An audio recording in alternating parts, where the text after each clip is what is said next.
berbahagia, berjaya, bertakwa di dunia dan di akhirat, insya-Allah. Amin ya rabbal alamin. Kita juga ucapkan selawat dan salam kepada baginda Nabi Muhammad sallallahu alaihi wasallam, keluarga Nabi, para sahabat serta semua yang ikuti Nabi sehingga ke hari kiamat. Juga dikasihi dan dimuliakan kepada para asatizah, ya, kepada semua muslim muslimat dirahmati dan dimuliakan oleh Allah SWT, sahabat pencinta Al-Quran, ya. Mudah-mudahan sebagaimana Allah pertemukan kita pada pagi ini, mudah-mudahan kita dipertemukan di dalam jannah nanti, jannah Firdaus bersama Nabi Muhammad SAW dan orang-orang bertakwa. Amin ya rabbal alamin. Baik, para jemaah, sahabat-sahabat dirahmati dimuliakan oleh Ta'ala. Alam semesta merupakan ciptaan Allah Subhanahu Wa Ta'ala yang maha murah lagi maha mengasihani. Allah Al-Khaliq, dialah yang maha menciptakan. Dia juga Al-Musawwir, yang maha membentuk rupa. Dia juga adalah Al-Alim, yang maha mengetahui, dan juga Al-Khabir, yang maha dalam dan teliti pengetahuannya. Maka subhanallah, di dalam Al-Quran Karim, Allah Subhanahu Wa Ta'ala memperjelaskan kepada kita hamba-hambanya, ya, tentang penciptaan alam semesta ini. Dan setiap hari kita memuji Allah Subhanahu Wa Ta'ala di dalam surah Al-Fatihah, ya, saat kita membacakan Bismillahirrahmanirrahim, dengan nama Allah yang maha pemurah lagi maha mengasihani. Alhamdulillahi Rabbil Alamin. Segala puji kepada Allah Subhanahu Wa Ta'ala, Tuhan, Rabb, yang memelihara, yang menjaga, bahkan yang menciptakan, bahkan yang sentiasa maknanya apa, memeliharanya, memberi rezeki kepada makhluk-makhluknya. Al-Alamin, iaitulah Allah Rabbul Alamin, Tuhan yang menciptakan seluruh alam semesta dan juga memeliharanya. Maka subhanallah, ya, kita memuji Allah Subhanahu Taala. Maka dalam hadis sahih, hadis qudsi, baginda Nabi SAW juga menyatakan saat seseorang hamba Allah Ta'ala itu membacakan Alhamdulillahirabbil alamin, maka Allah Ta'ala akan respon bacaan kita tu dengan berkata dengan firman-Nya, Hamidani abdi, hambaku sedang memujiku. Nampak? Jadi subhanallah, maka inilah, ya, yang Allah Subhanahu Taala sebutkan dalam Quran. Ya, manusia daripada masa ke semasa, zaman ke zaman, yang mana tidak, ya, melihat atau merujuk pada Quran, tercari-cari bagaimanakah alam ini diciptakan, bagaimanakah alam ini boleh tercipta, ya, dengan langit dan bumi dan sebagainya, dan apakah permulaan kepada alam ini. Dan sudah pastinya alam ini memiliki permulaan.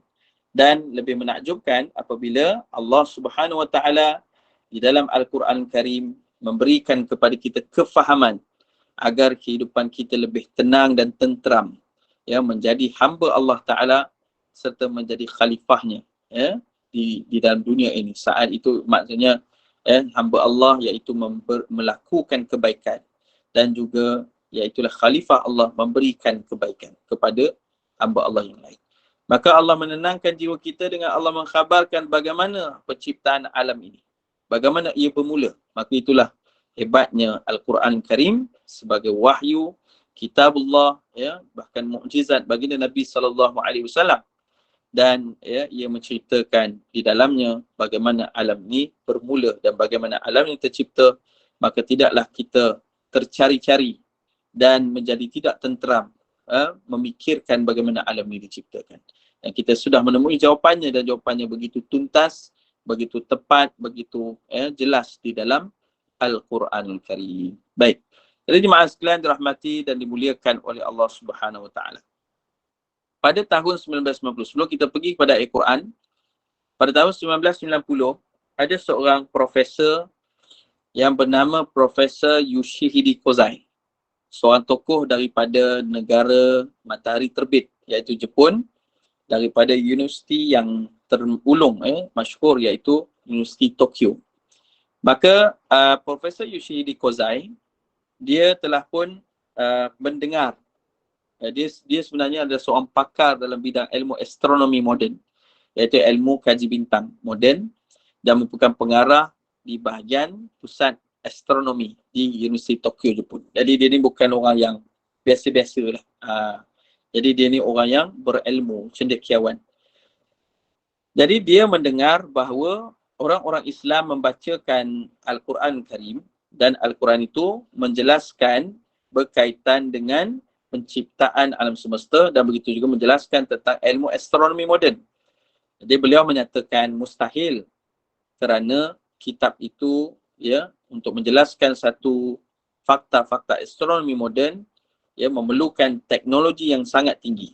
Dan apatah lagi kita ketahui kitab Al-Quran itu turun 1400 tahun dahulu. Maka mustahil fakta-fakta astronominya tepat dengan penemuan semasa kerana banyak saja buku-buku, kitab-kitab daripada banyak tempat-tempat atau empire-empire yang terdahulu yang telah pun ditulis, dikarang mengenai ilmu astronomi moden, tetapi semuanya hanyalah dusta dan banyaknya kesilapan di dalam fakta-fakta tersebut. Kenapa? Sebab zaman tu belum ada teknologi, belum ada teleskop, belum ada jet, belum ada roket, belum ada satelit, belum ada komputer. Jadi macam mana manusia nak memahami dengan lebih mendalam dan menjelaskan tentang perihal bintang-bintang dan di luar daripada muka bumi Allah Ta'ala yang jauh. Sedangkan manusia pada ketika itu nak terbang pun tak mampu. Belum ada kapal terbang dan sebagainya. Jadi oleh sebab demikian Profesor Yoshihide Kozai telah pun menyatakan bahawa dia akan membuktikan kesalahan dalam Al-Quran. Dia yakin dia akan menemukan kesalahan dalam Quran sebab kitab itu usianya 1400 tahun lebih dan mustahil fakta-fakta astronomi moden itu tepat. Tetapi untuk membuktikannya maka dia mula membacakan Al-Quran. Dia mula baca Quran. Bila dia baca Quran, maka dia membacakan banyak ayat-ayat tentang ilmu astronomi. Dalam Quran kan banyak, maksudnya kalau tengok dalam Quran, Allah cerita tentang matahari. Allah turun surah Asy-Syams dalam Al-Quran. Allah cerita tentang bulan. Allah turun surah Al-Qamar dalam Al-Quran. Allah menceritakan berkaitan dengan bintang-bintang surah An-Najm dalam juzuk yang ke-27 dalam Al-Quran. Begitu juga Allah ceritakan bagaimana peredaran bulan, peredaran bintang, matahari sebagainya. Kullu yajri ila ajalin musamma. Semuanya bergerak pada orbitnya. Maka semuanya ini menunjukkan, bila dia baca Profesor Yoshihide Kozai menunjukkan tentang ilmu astronomi moden. Bila Yoshihide Kozai baca satu demi satu ayat itu, maka dia pun menyatakan bagaimana kitab yang seusia begini boleh menceritakan fakta astronomi moden yang begitu tepat dengan penemuan semasa. Jadi katanya ayat-ayat Al-Quran ini, dia kata seolah-olah diceritakan oleh seorang yang menyaksikan kejadian alam ini dan berada pada peringkat yang tertinggi. Jadi dia pun kagum dengan ayat-ayat Al-Quran dan fakta astronomi dalam Quran yang cukup jelas sekali. Dan akhirnya dia telah bertemu dengan ulama Islam bernama Syekh Abdul Majid Aziz Az-Zindani dan telah mengucapkan 2 kalimah syahadah pada awal tahun 1990-an. Jadi inilah antara tanda dan bukti kekuasaan Allah Ta'ala yang telah Allah perlihatkan. Seperti kita baca dalam ayat surah Fussilat ayat 53 dalam pertemuan yang lepas. Sanurihim ayatina fil afaq wa fi anfusihim hatta yatabayyana lahum annahu al-haq. Kata Allah SWT, iaitulah bagaimana Allah Subhanahu Wa Ta'ala telah pun menjadikan, akan kami perlihatkan menjadikan alam ini, dan Allah menyatakan akan kami perlihatkan kepada umat manusia bukti-bukti dan tanda kekuasaan kami di seluruh langit, di seluruh ufuk alam, penjuru alam semesta ini, dan juga pada kejadian diri mereka sendiri hatta yatabayyana lahum annahu al-haq, sehinggalah jelas bagi mereka bahawa Quran itu adalah kitab yang benar. Maka akhirnya berimanlah seorang pakar bidang astronomi, Profesor Yoshihide Kozai. Baik.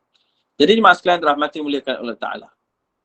Persoalannya kita sebut pada pagi ini adalah macam mana Quran yang menjelaskan, iaitulah persoalan bagaimana alam ini diciptakan. Baik, soalan yang pertama sekali, bagaimana alam ini diciptakan.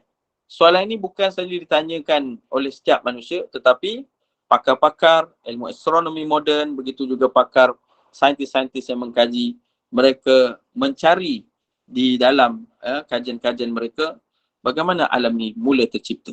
Menariknya jemaah sekalian, di dalam Al-Quran Allah SWT telah menjelaskan macam mana alam ini bermula. Dalam surah Al-Anbiya ayat ke-30. Wa qala Allah Ta'ala a'udzubillahi minasyaitonir rajim.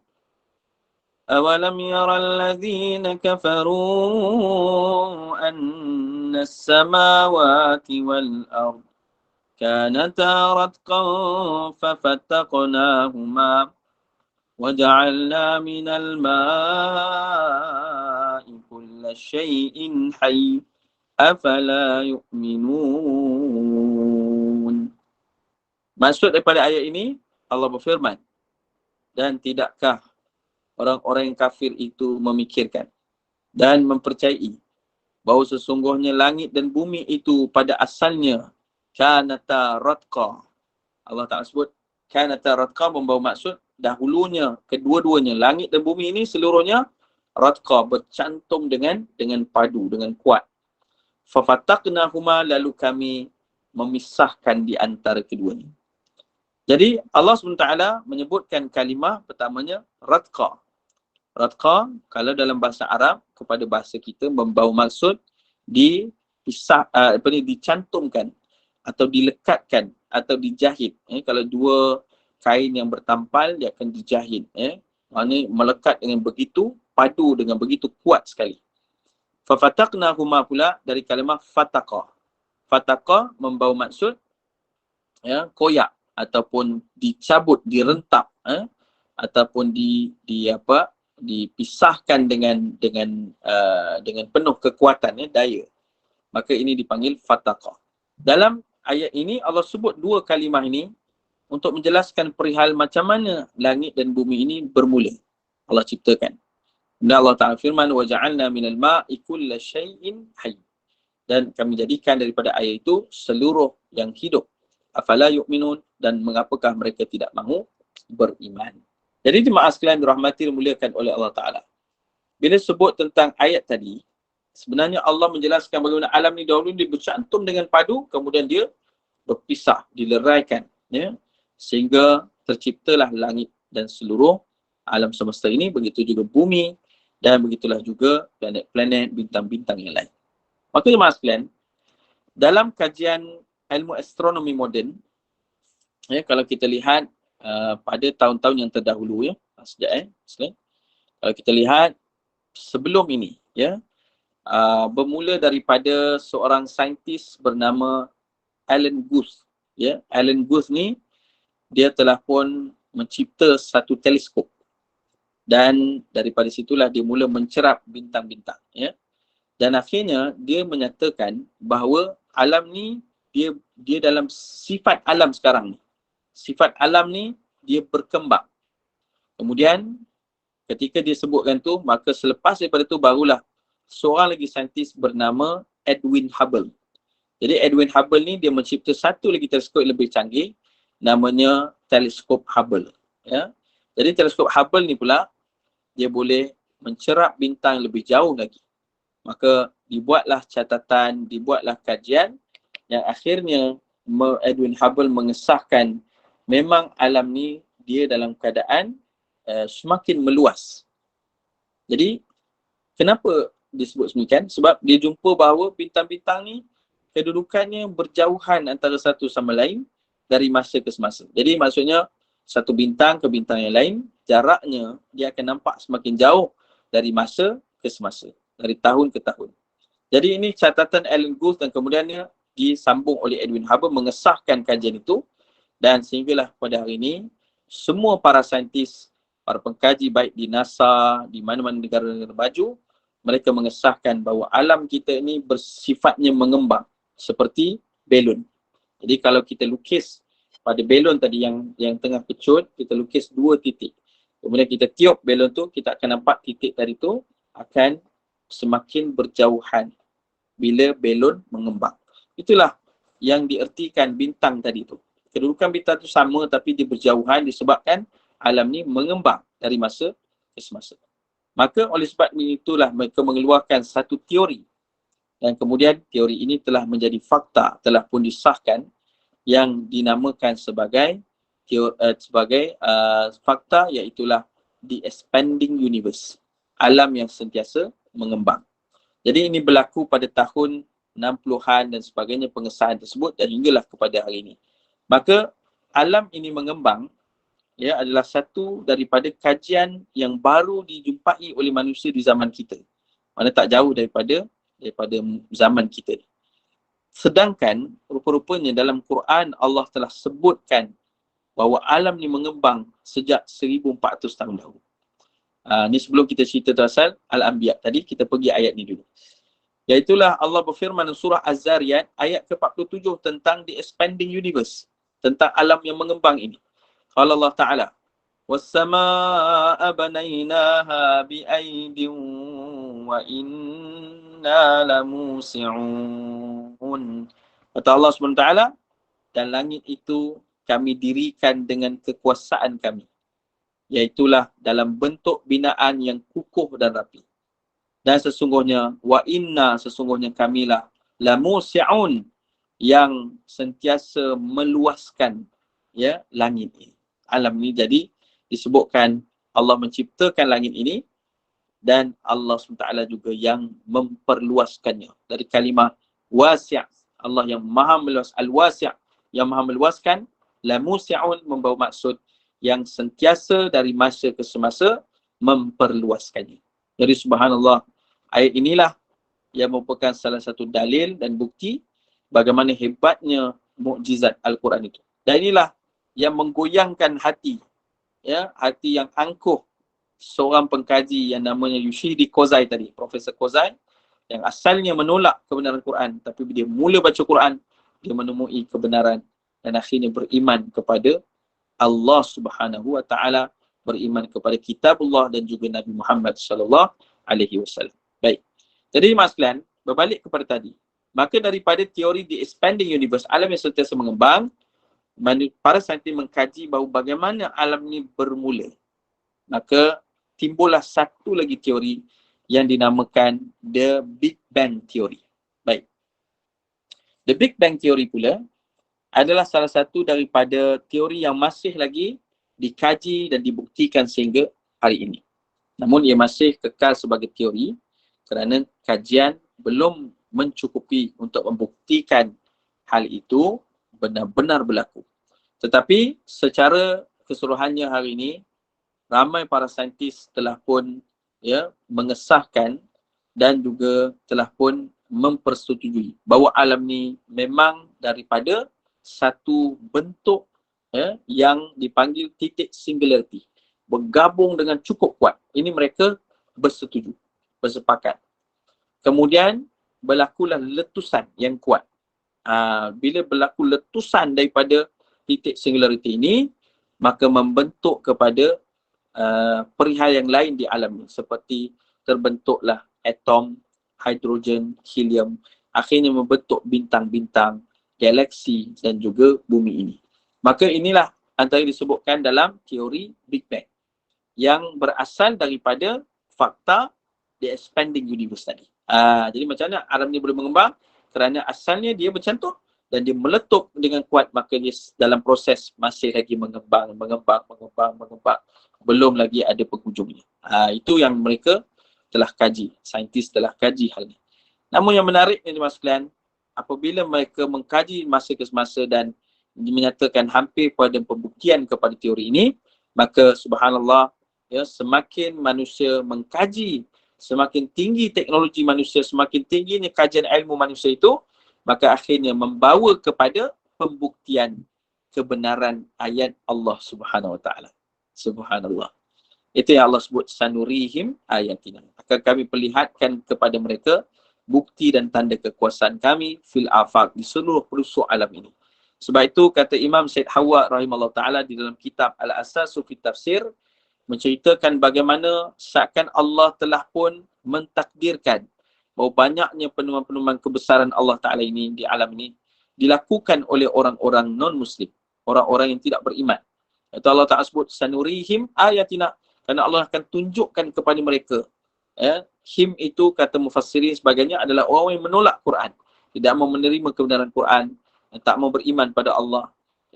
Maka ada sebahagian daripada penemuan kajian alam ini ditemukan oleh orang Muslim, sebahagiannya daripada orang, banyaknya juga daripada orang kafir, yang akhirnya mereka menemui kebenaran daripada ayat-ayat Allah Ta'ala untuk menunjukkan bahawa bagaimana hebatnya kekuasaan Allah Ta'ala, bagaimana Allah telah rancang orang yang tak beriman itu yang menemuinya agar mereka kembali kepada jalan kebenaran.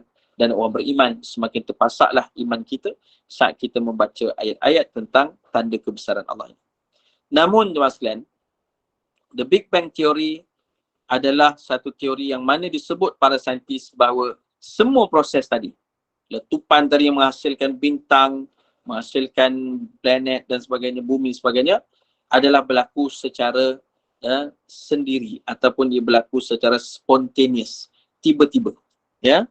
Sedangkan inilah yang kita tolak daripada keimanan kita, sebab tidak ada yang berlaku di alam semesta ini, melainkan ia berlaku dengan perancangan serta ketentuan Allah SWT. Idza arada syai'an an yaqula lahu kun fayakun. Tidaklah sesuatu itu terjadi dan berlaku, ya, sekiranya Allah Ta'ala mengizinkan, maka Allah Ta'ala berfirman kun, maka jadilah seperti mana dia kehendaki. Dia kehendaki. Maka jemaah sekalian, sebab itulah bila tersebut tadi, ya, alam ni Allah Ta'ala tidak makna jadikan dia sendiri, tetapi Allah telah mentakdirkan dia. Allah telah pun memberi, maknanya apa? Telah pun menciptakan ia. Ia tidak berlaku sendiri melainkan dengan ketentuan Allah SWT. Jadi alam ni berlaku letusan tadi, berlaku pengembangan alam semesta, bukan semata-mata berlaku tiba-tiba seperti yang dikatakan para pengkaji non-Muslim, tetapi hakikatnya ia berlaku dengan perancangan, dengan ketentuan Allah Rabbul Jalil. Maka berkata Profesor Dr. Zirlu An-Najjar, seorang tokoh ulama daripada Mesir. Jadi, sekejap Jadi Profesor Dr. Zirlu An-Najjar, seorang tokoh ulama daripada Mesir yang banyak mengkaji berkaitan dengan ilmu mukjizat, i'jaz fi ulumil Quran ataupun mukjizat saintifik dalam Quran. Yang mana beliau juga seorang yang ada kelulusan di dalam bidang geologi, bidang kajian ilmu tanah ataupun bumi ini, ya. Maka kata beliau, seorang juga pakar Quran, pakar dalam bidang ilmu tafsir dan sebagainya. Dia menyatakan bahawa bagaimana teori The Big Bang Theory ini bukanlah akidah kita. Bukanlah akidah kita, tetapi ia boleh diterima kerana ada kaitannya dengan ayat Al-Quran dari surah Al-Anbiya ayat ke-30 tadi. Maka alam ini tidak terjadi secara spontan, melainkan ia berlaku secara berperingkat mengikut ketentuan Allah Subhanahu wa Ta'ala. Seperti juga yang telah pun Allah firmankan dalam surah As-Sajdah pada ayat yang keempat. A'udzu billahi minasyaitonir rajim. Allahul ladzi khalaqas samawati wal arda wa ma bainahuma fi sittati ayyam. Thumma istawa 'alal 'arsy ma lakum min dunihi min waliyyin wala syafi' afala tatadhakkarun. Kata Allah Subhanahu wa Ta'ala, Allah lah, dialah Tuhan yang telah menciptakan seluruh langit, as-samawat wal ard, dan juga bumi, wa ma bainahuma, dan juga semuanya yang ada di antara kedua-duanya, langit dan bumi itu, fi sittati ayyam, iaitulah pada selama 6 masa. Sittati ayyam. Yaum, ayyam membawa maksud yaum. Yaum membawa maksud hari. Jadi sittati ayyam adakah membawa maksud 6 hari seperti hari yang kita ada di bumi ni, Isnin, Selasa, Rabu? Sebahagian para ulama menyatakan tidak, kerana sittati ayyam itu juga membawa maksud 6 masa yang mungkin lebih cepat dari kerdipan mata kita. Wallahu a'lam. Maksudnya apa? Ia adalah 6 peringkat ataupun 6 masa yang Allah ciptakan dia seluruh langit dan bumi. Nanti kita akan bahaskan lagi ayat ni. Tsumma stawa 'alal 'arsy, kemudian Allah beristiwa di atas arasnya, ma lakum min dunihi min waliyyin wala syafi', dan kamu tidak akan beroleh sebarang penolong dan pemberi syafaat selain daripada Allah SWT. Oleh itu tidakkah mahu kamu insaf dan mengambil i'tibar.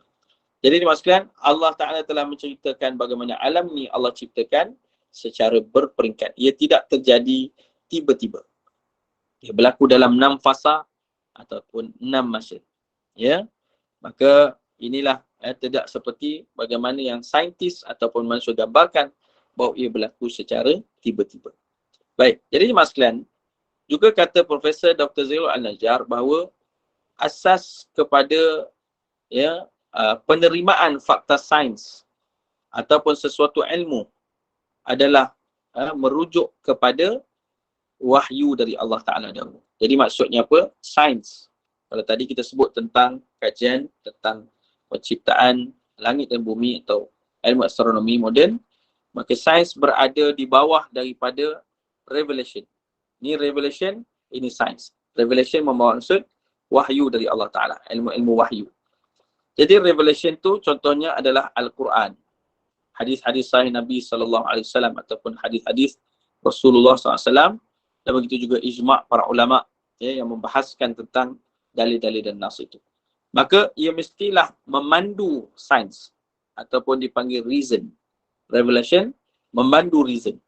Dan sains ini yang disebutkan mesti dipandu oleh wahyu. Jika tidak dipandu, maka akan menjadi songsang. Sebagai satu contoh, ada satu teori yang dulu nama teori itu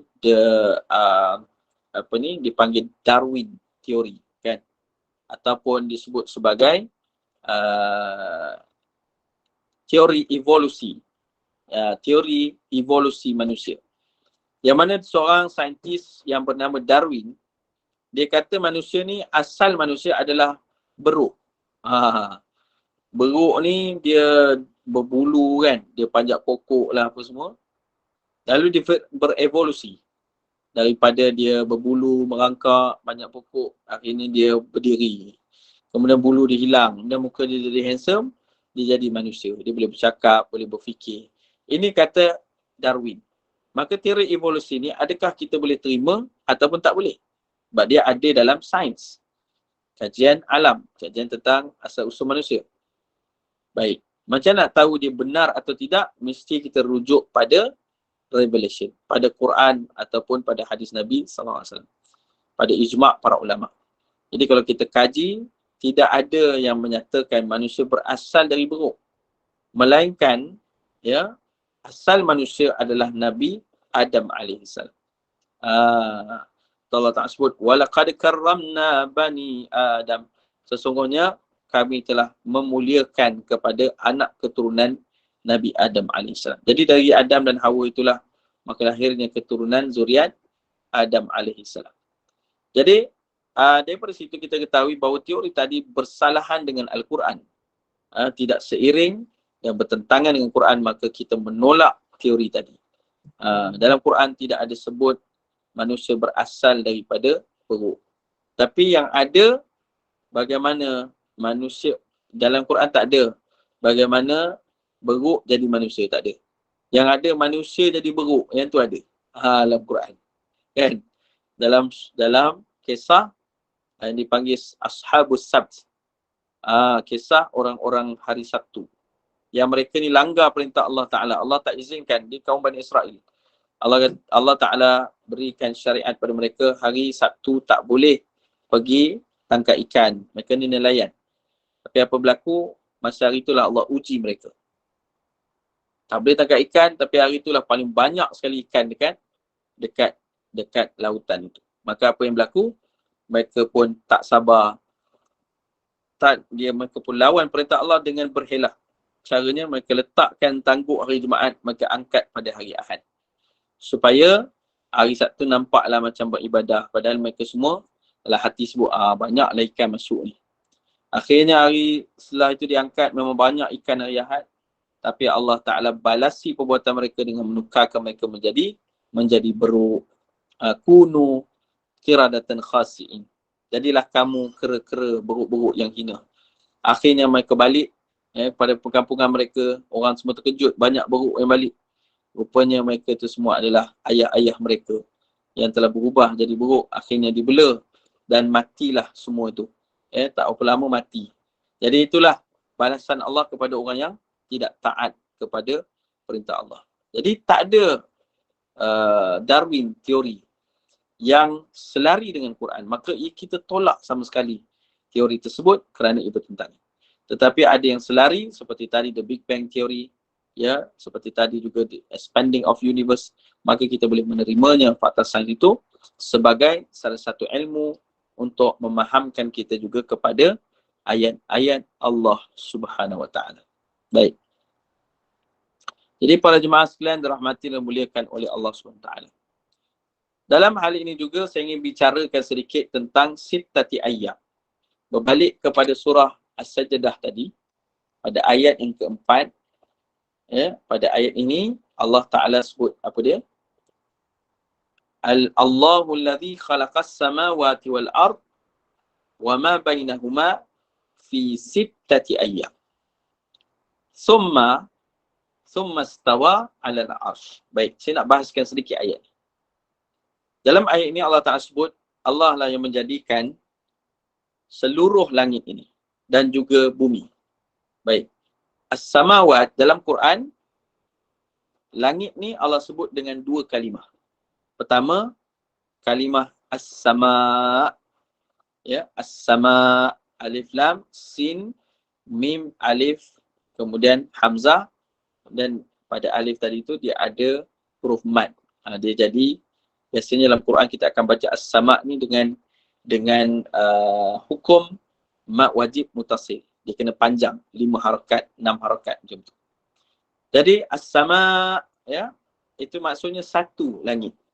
Tapi kalau as-samawat, itulah jamak dari kalimah langit. Itu membawa maksud langit yang lain-lainnya. Jadi langit kita ni ada berapa? Langit kita, Allah Ta'ala sebut dalam Al-Quran Karim, bagaimana Allah menjadikan langit itu sab'a samawat. Contohnya pada surah Al-Baqarah ayat 29. Surah Al-Baqarah ayat 29.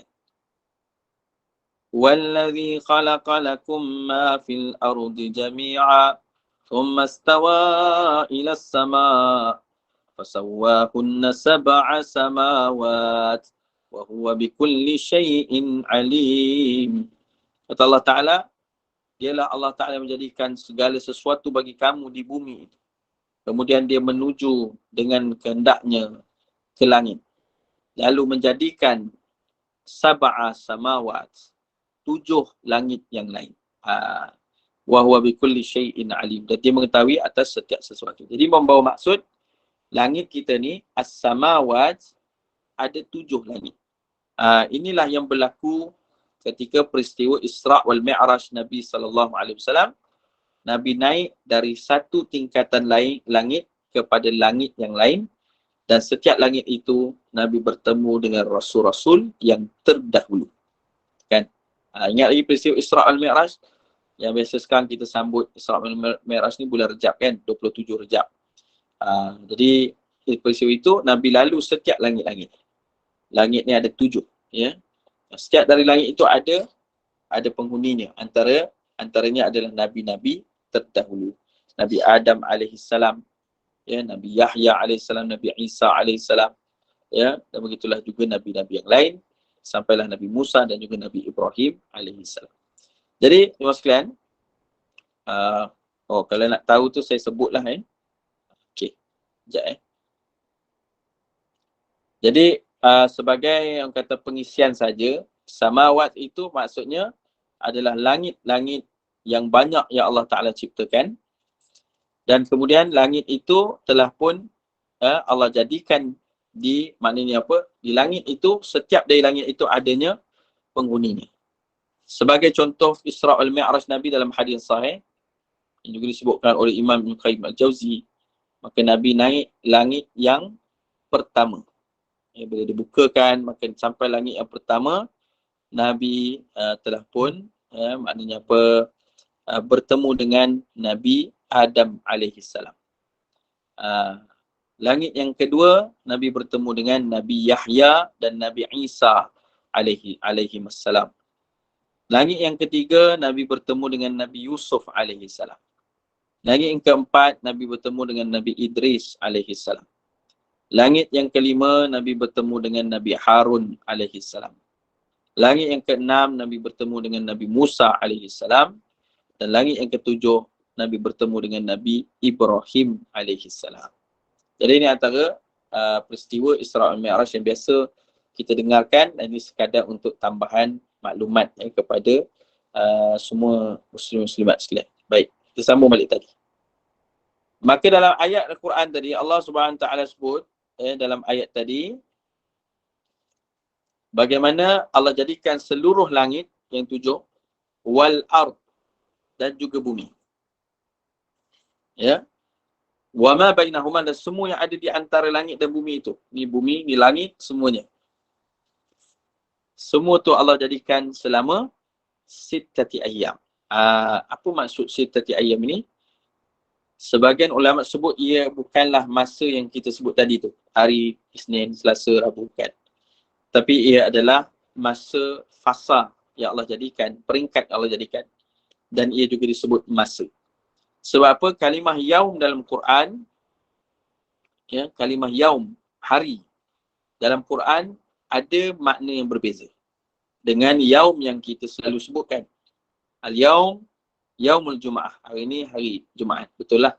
Tapi dalam Al-Quran ada juga kalimah yaum yang digunakan untuk memahamkan kita tentang hal yang lain. Sebagai contoh, dalam surah Al-Ma'arij ayat keempat, Allah berfirman, ta'rujul malaikatu warruhu ilaihi fi yaumin kana miqdaruhu 50 alfa sanah. Kata Allah Subhanahu Wa Taala firman-Nya, yang dilalui oleh malaikat-malaikat itu dan juga Jibril ke pusat pemerintahannya Allah SWT untuk menerima dan menyempurnakan tugas masing-masing, ya, fi yaum, pada satu masa, yaum, ya, kana miqdaruhu, yang disebutkan adalah maknanya disebutkan bersamaan dengan perkiraannya 50 alfasanah, iaitu selama 50,000 tahun. Maksudnya apa? Ya, perjalanan malaikat menerima perintah daripada Allah Ta'ala itu, perjalanan mereka hanyalah yaum, hanyalah satu masa. Tetapi masa itu kadarannya dengan kita adalah 50,000 tahun lamanya. Maksudnya apa? Malaikat bergerak dengan sangat pantas. Ya, sebab tu malaikat diciptakan daripada cahaya. Ya, subhanallah. Jadi ayat ini menunjukkan bahawa masa kehidupan kita, ya, di dunia ini, ya, apa yang yaum, hari yang kita sebut itu tidak boleh disamakan dengan yaum yang disebutkan Allah dalam penciptaan langit dan bumi ini. Boleh jadi ia lebih pantas daripada kedipan mata kita. Wallahu a'lam. Baik. Jadi daripada itu juga Allah SWT menyebutkan fi sittati ayyam, ya, 6 masa, 6 peringkat, summa stawa 'alal 'arsy. Kemudian Allah beristiwa di atas arasy. Baik, ini saya nak sebut sikit tentang ni. Allah Subhanahu Taala beristiwa atas arasy. Apakah yang kita boleh fahami daripada ayat ini? Jadi sebenarnya istiwa atas arasy ni, ya, apakah makna ni? Jadi dalam Quran kita akan nampak kalau terjemahan akan sebut, kemudian Allah beristiwa di atas arasy. Sekadar itu saja. Sebab apa? Sebab kita tak boleh memahami bagaimana istiwa bagi Allah Ta'ala. Jadi soalan ni pernah ditanyakan, ia adalah ayat yang disebutkan tidak mampu untuk kita tafsirkan. Kerana agungnya zat Allah Ta'ala, agungnya Allah Rabbul Jalil, untuk kita, ya, maksudnya apa?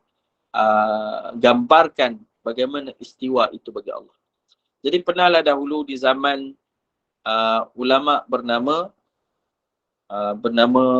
Imam Malik bin Anas rahimallahu ta'ala. Jadi Imam Malik bin Anas ni adalah guru kepada Imam Syafi'i. Dia tinggal di mana? Di Madinah Al-Munawwarah. Dia digelar sebagai Imam Darul Hijrah, ya, kerana kealimannya, kebijaksanaannya dan juga kepakarannya dalam bidang agama. Jadi Imam Malik ni pernah ditanyakan oleh beberapa orang. Antara soalan yang ditanya kepada dia, wahai Imam, tafsirkan kami makna ayat ini. Summa stawa 'alal 'arsy. Allah beristiwa di atas arasy. Baik. Jadi Imam Syafi'i ketika itu, dia lepas dia tanya soalan tu, orang tu tanya, Imam Syafi'i diam. Dan anak-anak murid dia nampak muka Imam Syafi'i itu berubah daripada biasa, lamanya jadi kemerah-merahan, seakan menahan kemarahan. Jadi masa itulah Imam Syafi'i rahimahullah ta'ala, dia pun diam lama sangat. Sampai anak murid dia pun rasa pelik kenapa lama sangat Imam Syafi'i tak bercakap, dan tahu dah Imam Syafi'i dalam keadaan marah. Kemudian Imam Syafi'i pun sebut, dia sebut apa? Al-istiwa ma'nahu ma'lum. Istiwa ni makna dia semua orang tahu apa dia. Kalau bagi manusia, maksudnya seorang raja yang duduk di atas, bersemayam di atas kata apa, tempat singgasananya. Jadi itu bagi manusia. Wa kaifa, bagaimana bagi Allah Ta'ala, ghairu ma'qul, tidak mampu kita fikirkan. Jadi bagi Allah ni kita tak boleh fikir langsung. Macam mana Allah beristiwa atas arsy? Tak boleh fikir langsung. Sebab kita ni hamba yang lemah, dan betapa mulia dan agungnya zat Allah Ta'ala. Jadi kita kena terima ya akan ayat ini sebagaimana Allah telah menurunkannya. Lepas tu Imam Malik kata apa? Al-imanu bihi wajib. Beriman pada ayat ini adalah wajib.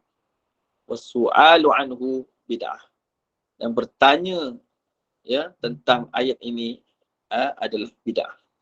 Maknanya kalau seseorang tu tanya kepada, kata apa, bertanya-tanya selalu nak bincang ayat ni, maka dia adalah satu benda yang tidak diajarkan oleh Nabi Muhammad SAW. Maka itulah jawapan yang tuntas untuk ayat ini, untuk kalimah ini, bahawa tidak ada yang lebih mengetahuinya melainkan Allah Subhanahu Wa Taala.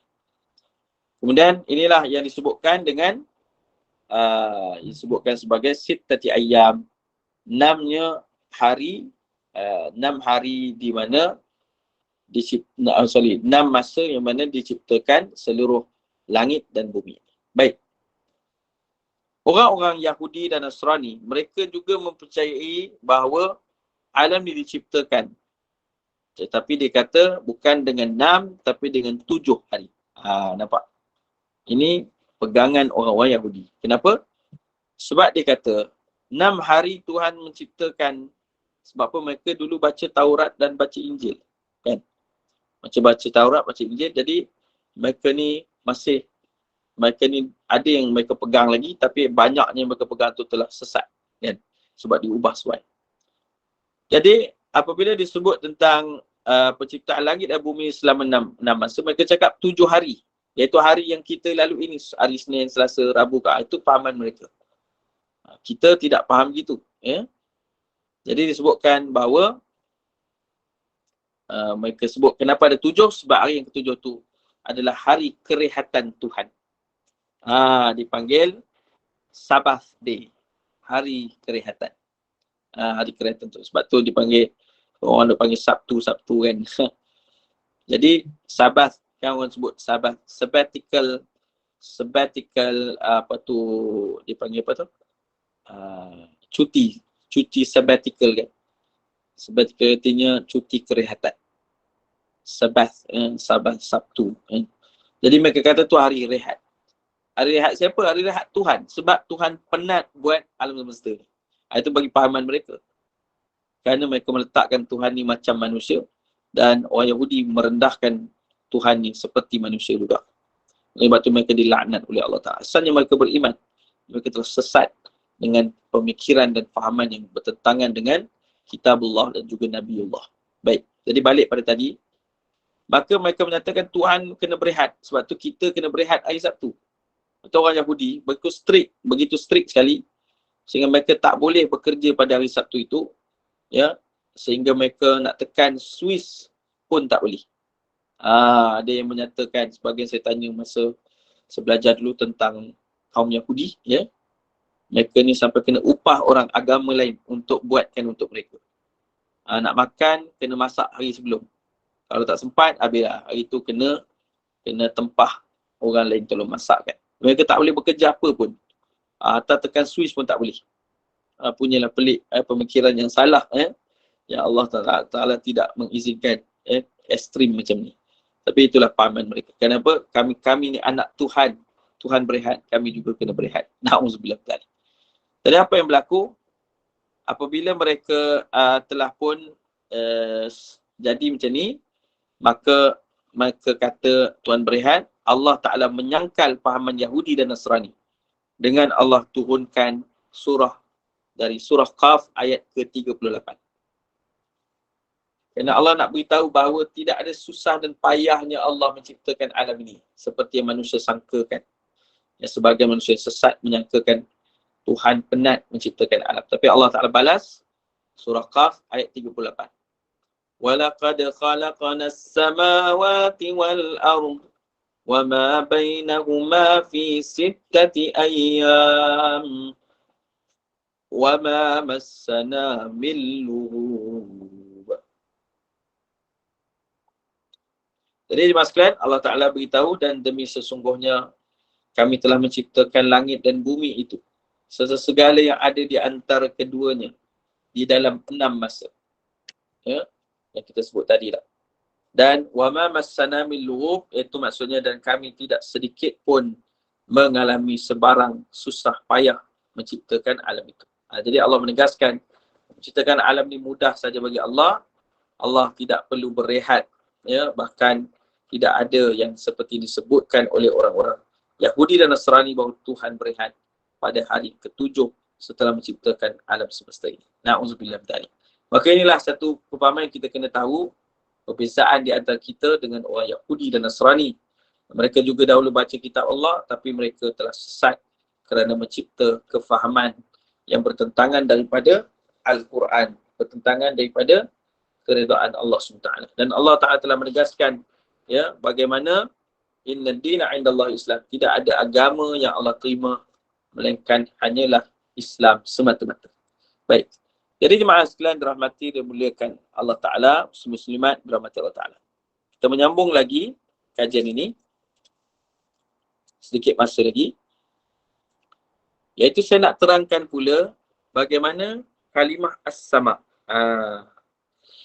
Dalam Al-Quran, ya, Allah Ta'ala sebut tadi ada kalimah as-samawat. Samawat saya dah terangkan, ada 7 langit. Tapi ada juga kalimah as-sama. Iaitulah 1 langit. Jadi as-sama ini biasanya digunakan untuk apa dia? Dalam Al-Quran Karim, Allah kebiasaannya menggunakan kalimah as-sama untuk menjelaskan tentang langit yang paling dekat dengan kita. Ini menarik sebab dia ada kaitan juga dengan Isra wal Mi'raj. Baik. Sebagai contoh, kita melihat di dalam Al-Quran Karim bahawa contohnya dalam surah Al-Mulk. Dalam surah Al-Mulk, Allah Ta'ala berfirman pada ayat yang ketiga. Apa firman Allah Ta'ala? Alladhi khalaqa sab'a samawatin tibaqa ma tara fi khalqir rahmani min tafawut farji'il basara hal tara min futur. Kata Allah Subhanahu Wa Ta'ala, dan dia telah mengaturkan kejadian 7 petala langit. Ini yang kita sebut tadi. Allah telah menjadikan langit ini dengan 7 petala langit. 7 tingkatan langit. Tibaqa, berlapis-lapis. Ma tara fi khalqir rahmani min tafawut, tidak kamu lihat bagaimana ciptaan Allah Ta'ala itu melalui sebarang keadaan yang tidak seimbang. Ya, bahkan kalau kamu kembali masih ragu-ragu, kamu kembali mengulangi pandanganmu, kamu tidak akan nampak juga kekurangan atau kecacatan. Al-tara min futur, adakah kamu akan menampak kecacatan dari penciptaan Allah Ta'ala? Maka Allah jadikan langit ini cukup indah. Ada banyak gambar-gambar dan ditangkap gunakan satelit. Tuan boleh muslimat yang boleh tengok, sahabat-sahabat semua, macam mana cantiknya langit yang Allah ciptakan. Kemudian dalam ayat yang ke-5 surah Al-Mulk. Tengok ayat yang ke-5 surah Al-Mulk. وَلَقَدْ زَيَّنَّا السَّمَاءَ الدُّنْيَا بِمَصَابِيحَ وَجَعَلْنَاهَا رُجُومًا لِلشَّيَاطِينِ وَأَعْتَدْنَا لَهُمْ عَذَابَ السَّعِيرِ. Allah Ta'ala dan demikian sesungguhnya kami telah menghiasi langit yang dekat, as-sama ad-dunya, ada penglihatan penduduk bumi. Nampak? Tadi Allah sebut samawat ya. Ini Allah sebut as-sama, yang mana Allah tambah ad-dunya itu merujuk kepada langit yang paling dekat kepada kita. Apa yang Allah hiaskan dalam langit itu? Bintang-bintang, masabih. Ya, masabih ini juga maksud dalam bahasa Arab dia adalah lampu-lampu. Jadi sebab itu masabih dipanggil bintang-bintang. Waja'alna ha rujuman lisyaitin. Dan kami jadikan ia sebagai rejam kepada syaitan-syaitan. Macam mana? Wallahu a'lam. Tapi itulah yang Allah ciptakan. Wa'atadna lahum azab as-sa'ir. Dan Allah Ta'ala sediakan bagi mereka azab neraka yang menjulang-julang. Baik. Jadi dalam ayatnya Allah sebut as-sama' ad-dunya. Dalam langit dunia sahaja ada bintang-bintang.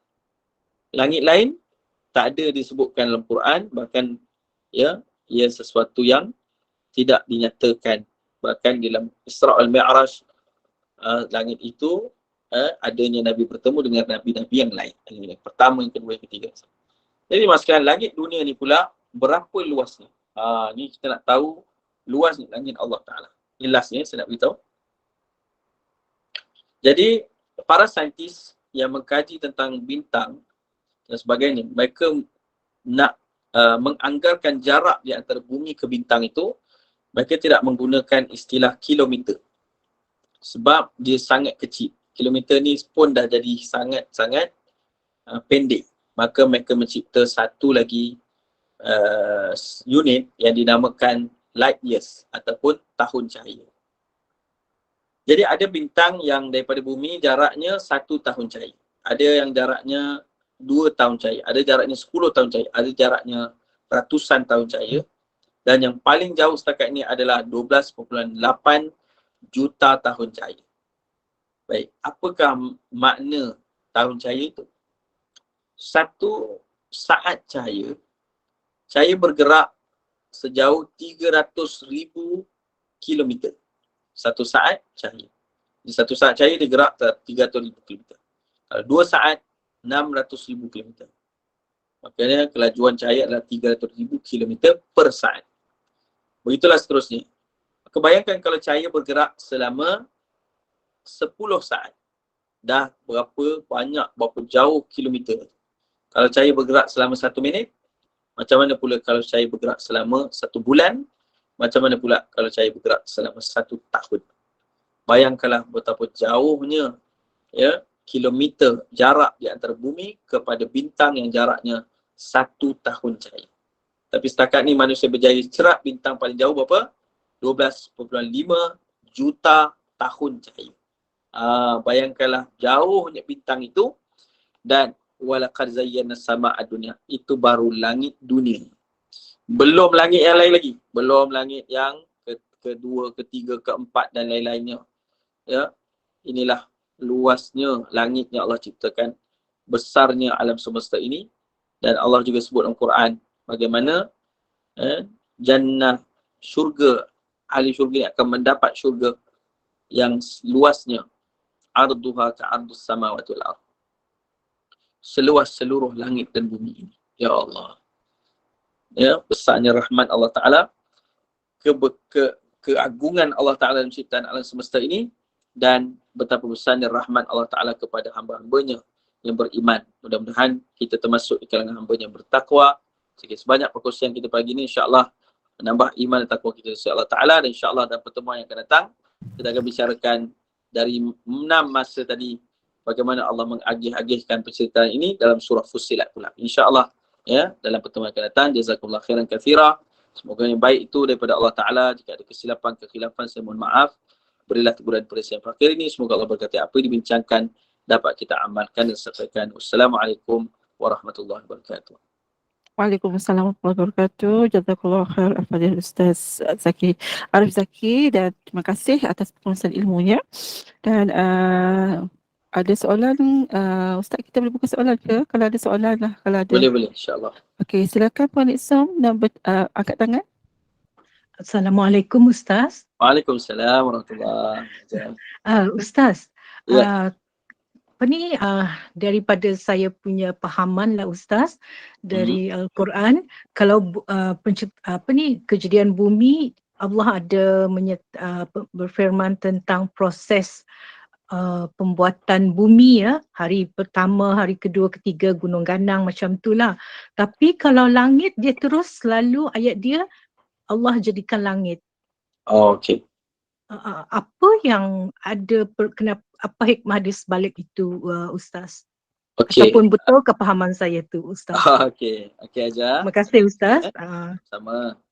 Baik, sebenarnya proses kejadian alam semesta ini, langit dan bumi seluruhnya adalah selama sittati ayyam. Selama 6 fasa, ya. Jadi 6 masa tadi yang saya sebut tadi. Jadi macam mana 6 fasa ni atau 6 masa tadi diagihkan, Allah ceritakan dalam surah Fussilat. Tapi saya belum sampai lagi lah kepada penjelasan itu. InsyaAllah ada rezeki pada minggu hadapan lah kita akan jelaskan. Jadi memang Allah Ta'ala sebutkan dalam Quran bagaimana dalam penciptaan bumi itu memakan berapa dari 6 fasa ini. Manakala penciptaan langit berapa pula dari 6 fasa ini, dari 6 masa ini. Yang menyebabkan kita akan lihat nanti dari 6 sittati ayyam tadi, 6 masa tadi Allah agih-agihkan ya, dengan Allah jelaskan ia di dalam surah Fussilat. Jadi untuk yang ini, jawapan kepada ni secara sebenarnya panjang sikit. Saya mohon izin untuk dijawab pada pertemuan yang akan datang insya-Allah. Boleh ya? Boleh Ustaz, insya-Allah Jumaat depan lah. Terima kasih Ustaz. Baik, sama-sama. Okay, baik. Seterusnya, jika ada soalan lain dari jemaah yang lain, silakan. Okey, nampaknya semua dah jelas tak ya? Dan kita dah kita dah sampai ke penghujung siaran kita. InsyaAllah kita akan bertemu kembali pada pukul 5.30 petang ini bagi slot tazkirah ringkas kita bersama-sama dengan Al-Fadilah Ustazah Khadijah. Dan Ustaz, bolehlah kita akhiri dan tutup majlis ilmu kita ini dengan tasbih kafarah doa dan juga tasbih kafarah dan surah Al-Asr. Silakan Ustaz. Bismillahirrahmanirrahim. Alhamdulillah Rabbil Alamin. Wassalatu wassalamu ala ashrafil anbiya wa ala alihi wa sahbihi ajma'in. Allahumma inna na'udzubika min ilmin la yanfa' min qalbin la yakhsha' min nafsin la tashba' min da'atin la yustajab laha. Allahumma faqihna fid din wa 'allimna at-ta'wil. Allahumma barik lana fi Rajab wa Sya'ban wa ballighna Ramadan ya Allah ya Arhamar Rahimin. Wassallallahu ala sayyidina Muhammad wa ala alihi wasallam. Alhamdulillahi rabbil alamin. Subhanakallahumma bihamdik asyhadu an la ilaha illa anta astaghfiruka wa atubu ilaik. Bismillahirrahmanirrahim. Wal 'asr. Innal insana lafi khusr illa alladhina amanu wa 'amilus solihat wa tawassaw bil haqqi wa tawassaw bis sabr. Alhamdulillahirabbil alamin. Terima kasih Ustaz, dan kepada pengajar tidak lupakan saya ucapkan terima kasih atas tajak yang terbaik ini, dan semoga tajak ini membawa bekalan hingga ke akhirat kelak. Dan terima kasih kepada para jemaah ya yang sudi duduk hingga ke akhir majlis ilmu, dan insyaAllah kita akan bertemu kembali dengan Ustaz pada insyaAllah minggu depan Ustaz ya, untuk kupasan selanjutnya. Memang menarik tajuk ini. Jumpa lagi Ustaz. Terima kasih. Assalamualaikum. Terima kasih Ustaz. Terima kasih semua. Terima kasih Pak Ainul. Assalamualaikum. Waalaikumsalam.